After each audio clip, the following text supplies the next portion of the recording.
Alright guys, this is Dodge Grand Caravan, year 2007. So this is brought by the two truck. Uh, this vehicle got stranded over by the mall. Alright, so we're gonna be doing a diagnostic on this one.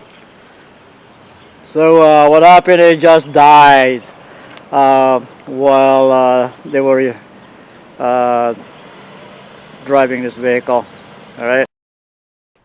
Alright, to replace the alternator on this one, we're gonna first disconnect one of the battery terminal. Then we're just gonna disconnect the negative side terminal, and then over here is the alternator right there.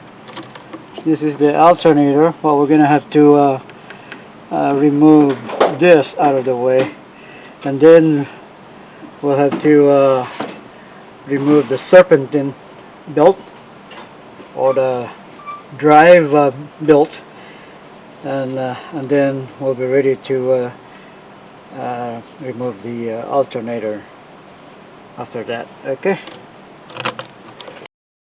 All right.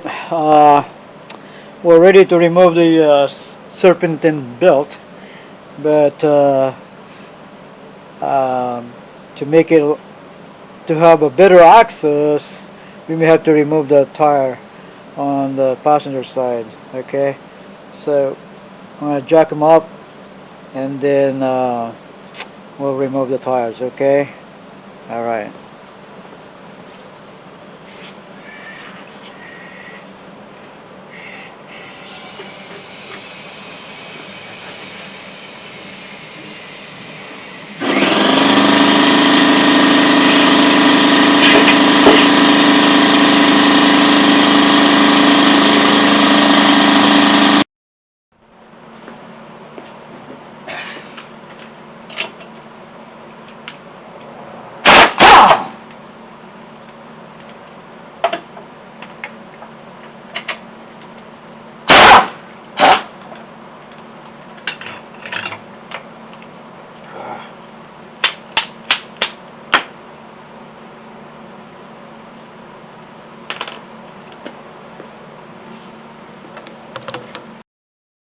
All right.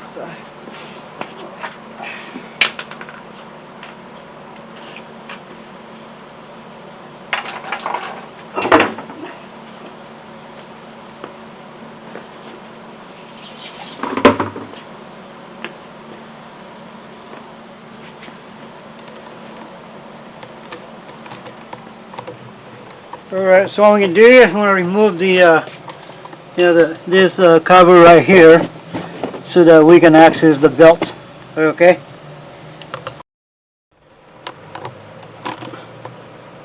Alright, now we have a better access to the serpentine belt. Okay.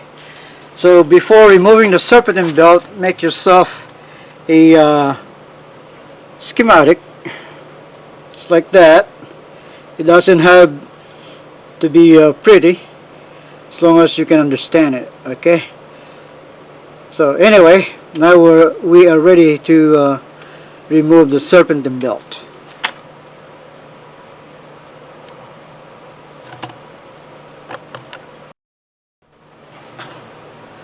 All right, we're ready to remove the serpentine belt. Okay.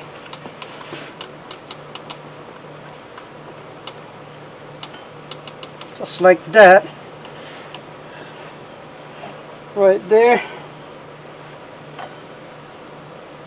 Okay, now we're ready to remove the alternator from here. Okay.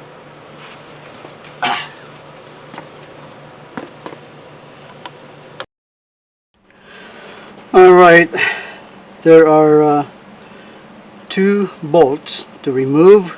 There's one right here, and then one underneath the alternator. Okay.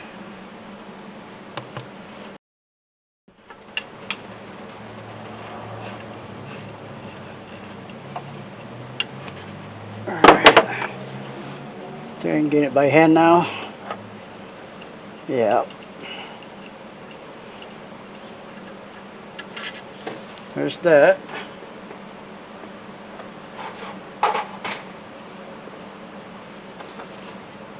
Alright, now the other one is underneath here. Alright, as you can see, this is really awkward and tight.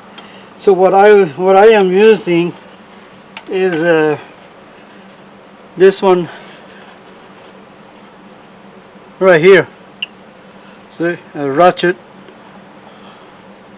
wrench, close wrench, and this, because that thing is really tight and awkward location. Okay, I think I can get it by hand now.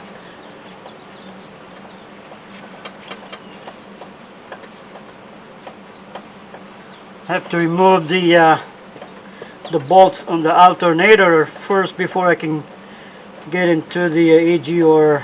I think this is the EGR valve right here, right above the alternator, and I cannot get to the bottom bolt on the EGR. That's why I need to do something with the alternator first. Okay. Alright, it's almost there. Alright, here's the bolt. Alrighty. It looks like there are 3 bolts on this one, so there is one more right down below here. Okay. Alright, we'll remove that. Alright, now I can put my tools to remove the EGR valve.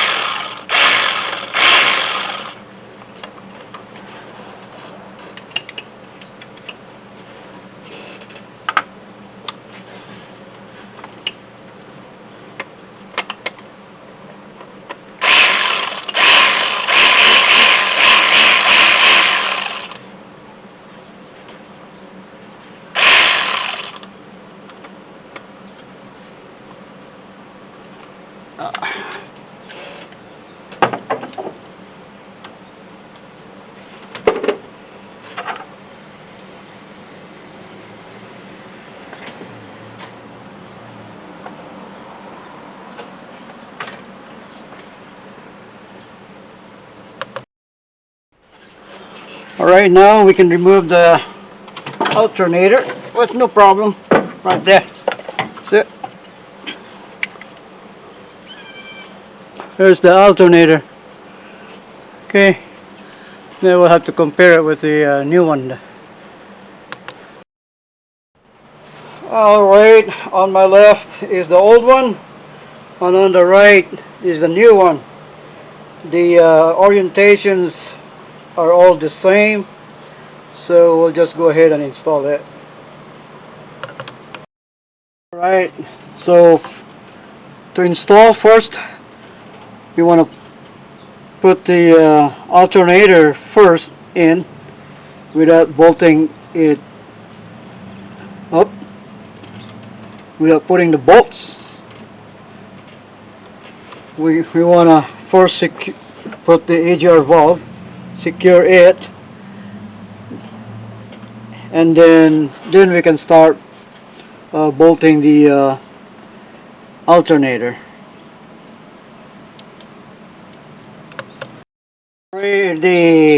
Alright, so the alternator is installed and serpentine belt is put together. Now I just need to connect the electrical harness and should be ready to go. Alrighty, moment of truth. Let's get a reading, check the alternator, see if we're getting over the 12 volts mark, okay?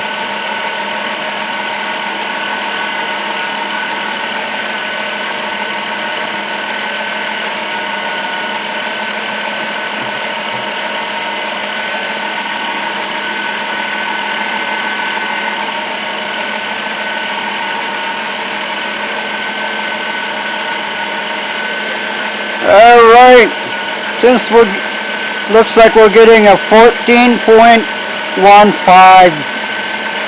volts. 14.167 volts. Okay, so we have a good alternator. Alternator is now charging the battery.